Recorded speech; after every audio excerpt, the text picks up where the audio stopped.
God opposes the proud, but gives grace to the humble.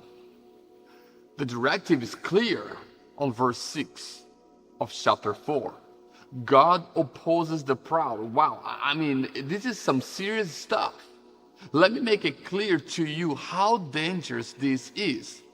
The Greek word translated opposes here is the word antitasso, to arrange, to set an army in array against it, to arrange in battle order.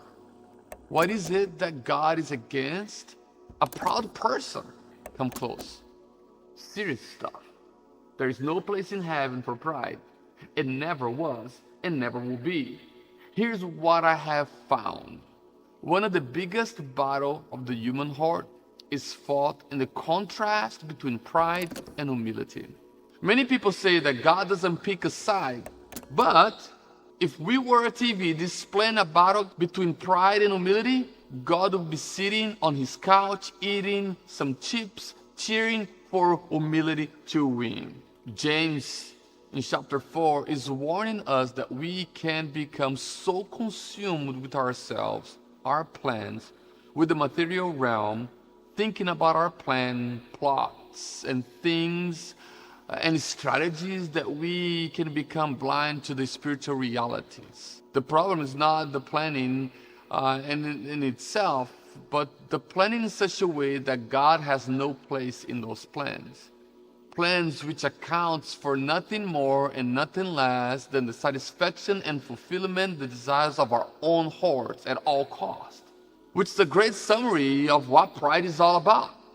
Pride says, I matter and only I matter. It's all about me. Who cares about everybody else or anyone else? Pride blinds us to the reality that God is sovereign over life and death. Pride leads us not to take in consideration the fact that life is but a mist, a smoke.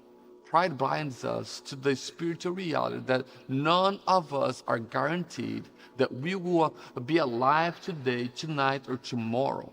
We are not guaranteed that we will lay our heads on a pillow tonight and wake up in the morning. It is important to make it clear that what James is not trying to do here is to create in us a passive approach to life that says, well, God has determined everything in life, so I'm just going to sit back and relax in my couch and eat some potato chips and just let things go. No, that's not what James is trying to do. Remember, the letter is full of commands, verbs, and action that must take place in one's life, faith, acts. But what he is advocating here is that all of our activities must take an attitude of humility, attitude of humbly dependence and obedience on the will of the sovereign God of the universe. James ends the chapter by saying, you boast in your arrogance. All such boasting is evil.